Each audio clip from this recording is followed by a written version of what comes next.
We're talking this morning about Boston being at a crossroads. There's been an increase in firepower on the streets. And the question this morning is, what kind of a city do we want Boston to become? Over the past several days, our city has witnessed an increase in shootings. Families are grieving. And for many of us, we have lived in Boston for decades. This is painfully familiar to many of us. Some years ago, Boston experienced more than 150 homicides in a single year. Churches, residents, police officers, outreach workers, parents, and community leaders came together. We did not agree on everything, but we agreed that our young people were worth saving. So today, we have to find the same spirit again. Today, we are asking not who is to blame, we are asking who is willing to help. The big question, the main question, is what is happening in Boston? What's going on? Why has Boston changed? We have one very positive change, and that is Reverend Minyard Culpepper, who was a pastor in our city at Pleasant Hill Baptist Church, is now a Boston City Councilor, thinking through and processing what needs to be done. What can he bring to the city council that wasn't there before? So we've had recent shootings in our city. There's been an impact on our neighborhoods. Children living with trauma. Fear in our communities. The economic costs. The emotional costs. I'd like to hear from some of you this morning, for those who are listening to our broadcast. Have you experienced the recent shootings? Have you heard the gunfire in your community, in your neighborhood? What's been the impact on the neighborhoods in the city of Boston with the recent shootings, with 13 shootings in one weekend during the July 4th celebration? There's been fear in our communities, the economic costs, the emotional costs. We want to hear from you. 617-282-0685, 617-282-0685. What are your thoughts concerning our city seemingly going backwards and seemingly struggling to try to figure out how they can get leaderships, trying to figure out how they can get the city out of this new sense of fear that has come to Boston? Now, I want to ask a question. What are some of the things that have changed in our city to bring us back to a place where every morning we wake up counting the number of shots or counting the number of people who have been killed? We used to do that. We used to wake up and say, how many shootings were there last night? Or we would wake up and say, what's the new homicide rate? How high has it climbed? And again, we've had a period where the homicide rate was 150 people in 1 year shot and killed in the city of Boston. 617-282-0685, 617-282-0685. I'd like to hear some of your thoughts. Are you experiencing the shootings in your neighborhood? What neighborhood do you live in? Are you walking with fear in your life? Are you scared? Are you concerned that Boston is returning to yesteryears, to the time that it was in the 80s and 90s? Maybe you're so young you weren't here when that was happening. And so what little is happening now but growing is causing you a lot of concerns. What has changed? Has the family structure changed in our homes? Has social media contributed to what's happening in our city? What is the position with gangs? Do we have major gangs in our city that we had in the 80s and 90s? How has that changed? How has it either gotten worse or how has it gotten better? Illegal guns. How many illegal guns are in our city, on our streets? We used to talk about the illegal guns that were in certain parts of the neighborhood where people can go and either borrow or pay and purchase their guns and bring it back to their neighborhoods and go to battle. We used to have major drug markets in a city. I'm not saying that they're gone now 100%, but we used to have major drug markets all over the city of Boston. The mental health struggle that people are going through. So many people are committing crimes, are hurting themselves or hurting others because of the mental health crisis that's taking place in so many different people's lives. We can have family members call the Boston police to come to their homes and address the issue with their children, with their husbands and wives who were struggling with mental health issues. And some of those issues did not turn out the way that their family members wanted them to turn out. There's a lack of opportunity taking place in our city. We used to have summer jobs for many of our young people. It's my understanding that the finances for the jobs for young people in Boston has that money is not there the way that it used to be.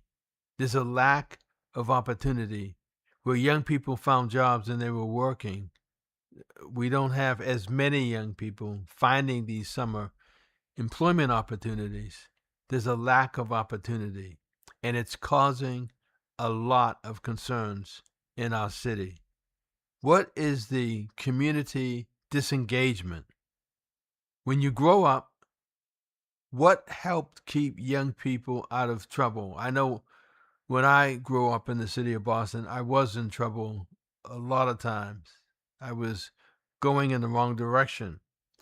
And because there were people like Reverend Michael Lee Haynes or Clarence G. Jones and many others I can name, elected officials, community representatives, people who were social workers reaching out to young people, there were opportunities.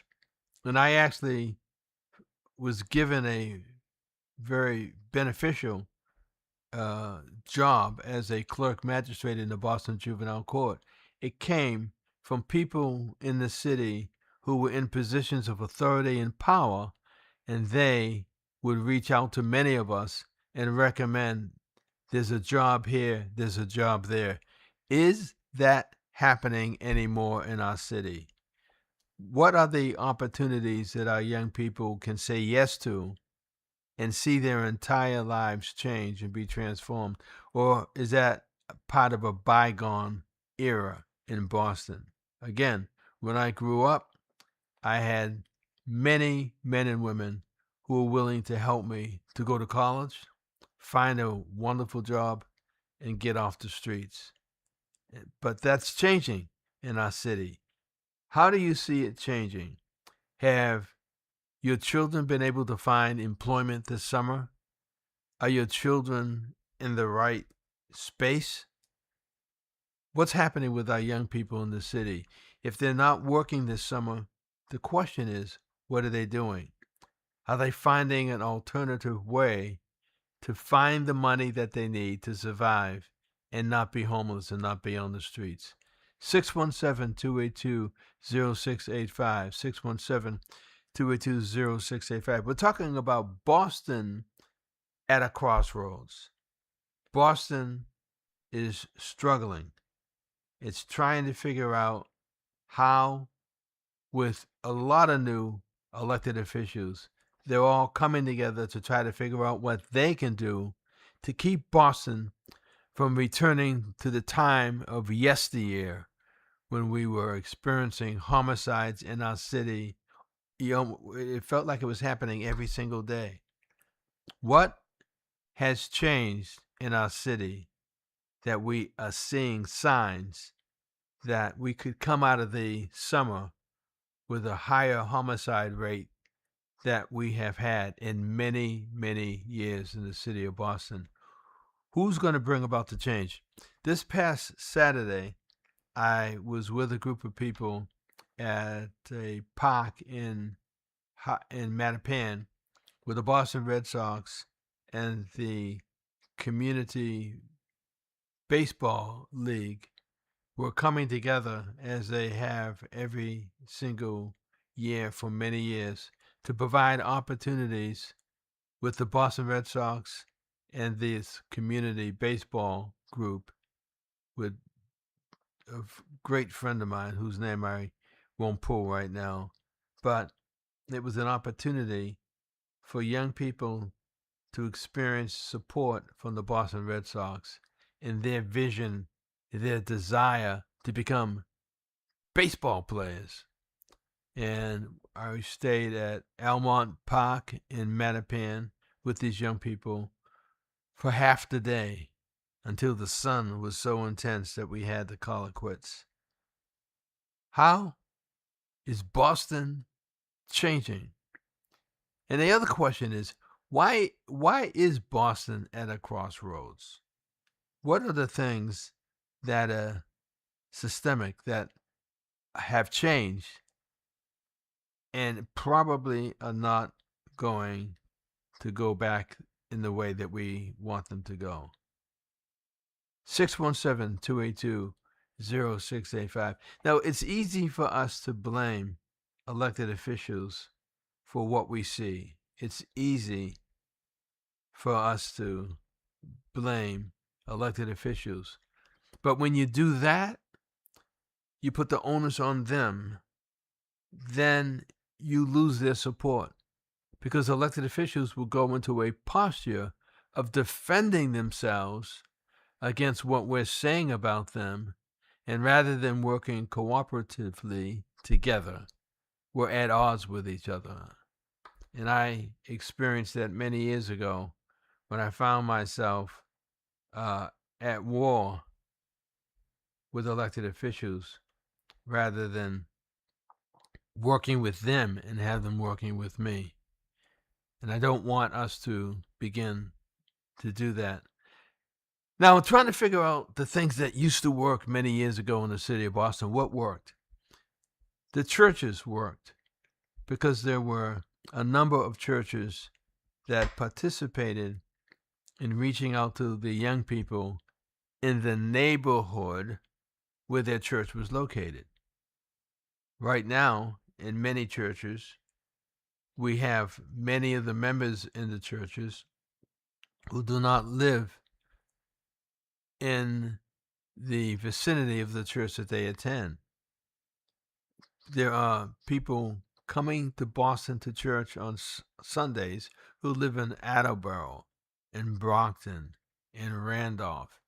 They live in Lowell, in Marblehead, in Chelsea, and they come into the city of Boston to go to church.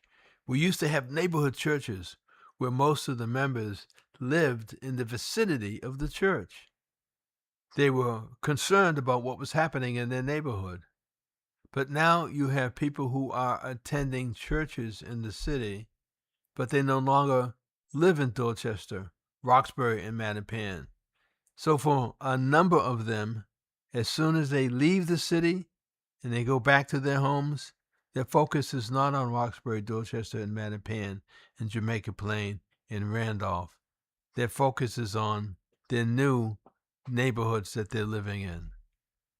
So churches used to be more involved than they are now. Do you remember the Drop a Dime program that Georgette Watson and I created together? It was an opportunity for people to tell the police who was doing what to create problems in our neighborhood, who was doing what to put people in jeopardy. Drop a Dime was one of those successful programs that grew to the point that it was being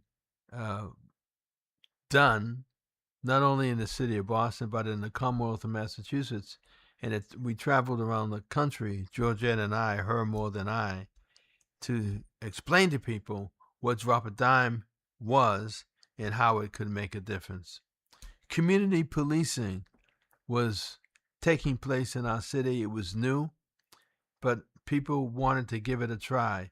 Community policing, where the police officers were very engaged in the communities where they worked and patrolled, but also were engaged in the lives of the young people in the neighborhood. There were block watchers. There were people who came together and created organizations to watch their block, to walk their block, to make sure that things were going well in the neighborhood where they lived. The block watchers were successful. We had youth workers in the city of Boston. The city of Boston, many years ago, under Mayor Tom Menino, had hired a lot of street workers from the churches. And so the street workers would report back to the pastors as well as the city representatives once a week. But these street workers were not just based out of the church, they were members of the churches. And that made a significant difference. Street walkers, youth workers coming out of the churches, and they made a difference. We had recreational centers that were open all of the time. There wasn't a situation where the city was concerned about how they were going to pay them. The financial resources were coming from the federal government into the city of Boston. With the city's resources and the federal government's resources, the recreational centers stayed open during the summer, later longer during the day, and in the winter they also stayed open because the city had a plan, the federal government had a plan, the street workers had a plan, the community folk had a plan, the churches had a plan, and we all came together to try to figure out how we could work this through as a team. So we had churches involved. We had Drop a Dime program involved, which involved many people in the community. We had community policing that made a difference. We had block watchers. We had youth workers. We had recreational centers. And we also had mentors, many people who served as mentors for the young people. Some of these people were college students. Some of these people were young adults. Some of these people were seniors. But what they all had in common was that they were able to develop a relationship with these young people. Mentors made a difference. We're talking this morning about Boston being at a crossroads. Boston officials and community residents have to make a decision. How are they going to come up with a comprehensive plan to provide for the safety of our young people and our families during a time in our city where shootings, homicides are beginning to tick away? We're beginning to see more shootings, more homicides than we've had in a number of years. And then lastly, remembering the things that worked. Again, the churches, Drop a Dime, community policing, block watches, youth workers, recreational centers, mentors. We had what is called neighborhood accountability. Neighborhood accountability made a difference in our city.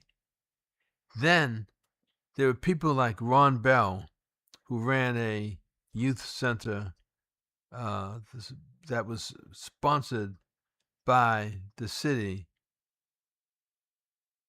We had Deborah Prothos Stith, who wrote a book regarding the crime in our city, and the book was a pathway out of the crime and the shootings and the homicides. The book went national, and although Deborah Prothro Stith does not live in Boston any longer, people have contacted her trying to pull her into what's happening in Boston now to see if the resources in the book that she wrote, the pamphlet that she created, could work today. Pastors and residents and many others worked together. There was a sense of a harmony. People who learned how to think the same way. They learned how to work together like never before. All of these folk chose not to compete against each other. Again, there were things that we had to work on when we started to work with each other, but it didn't take long before we realized that unless we worked together, as Minister Don used to say, unless we worked together, we will not be able to solve the crisis that was taking place in the city of Boston during the 80s and the 90s. And if we want to bring about a systemic change in our city, we need to figure out what we need to do differently. Because what happens is that people ride on the success of the past until the past becomes old. Young people who were in the streets begin to figure out a new way around the things that we did in the past that were successful, and we find ourselves where we are today. So the question is, what should the government do? What should the government do? We need to have more detectives that would work with the community and not sell the community out. We need to have faster prosecution. I remember they used to set up courts at night in the city of Boston to address some of the, I believe, drug-related or gun weapons-created cases. Youth jobs, as I said earlier, there were a number of youth jobs that were available, and those youth jobs made a difference in the lives of young people who no longer wanted to sling drugs, who no longer wanted to break into automobiles, who no longer wanted to have the juvenile justice system take over their lives. We need more detectives that are concerned about the neighborhood and the community. We need to have faster prosecutions for those young people and young adults who just will not stop. And we need to have a better witness protection program for those who give up information and now become a target. The youth jobs are important. Summer employment is important. Mental health services, it's important. School support during the summer for those young people who are going to school during the summer and during the regular fall school dates when young people are back in school but not doing well. IEPs, the educational programs that were put together to help young people who didn't do well in school. Many young people were not doing well. Their families did not work with the schools to create an educational program for them, and those young people dropped out and found themselves in the streets trying to survive. We need mental health services. We need school support. We need gun trafficking investigations. We have to find a way to be balanced. And I understand that a friend of mine, two friends of mine, are going to partner together to come up with a newer plan. I don't know what plan the city has put together that is working in our city, and I need to talk to the city about that. What plan has been put together, created, implemented, tried, fixed, and is now working in our city? What plan does the federal government and the state government have that they can come into the city of Boston to work with the city officials? What plan do the community representatives have, the elected officials? What plans have been written, have been tried, and are now being implemented? What happens is that we all wait until there's a problem in the city. Then we start to work on a plan. By the time the plan is written and implemented, we've passed the summer. We've lost many lives. Young people now have gone to court and have records rather than working on a plan for the summer way before. We need to be 5 years ahead of what is actually happening right now. We should have anticipated that something like this was going to happen. Stay right there. I've got to go answer the door, and then I'll come back and we'll talk a little more.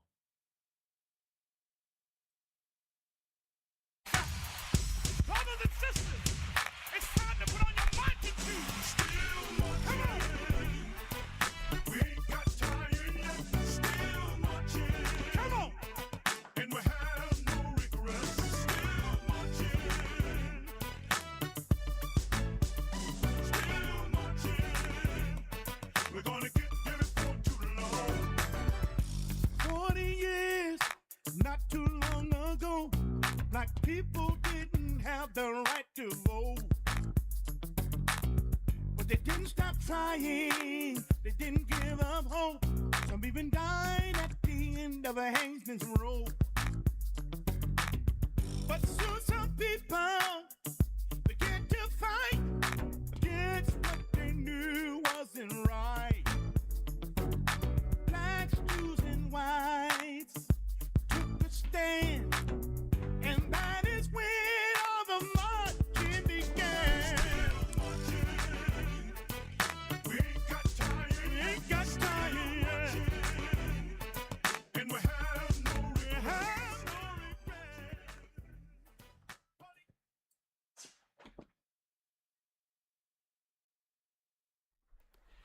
Okay, we're back. This is Pastor Bruce Roll. You're listening to Morning Inspiration. We're talking about Boston at a crossroads, and we're going to talk a little bit more about this. We have a few minutes before Minister Priscilla is getting ready, preparing to come into the studio.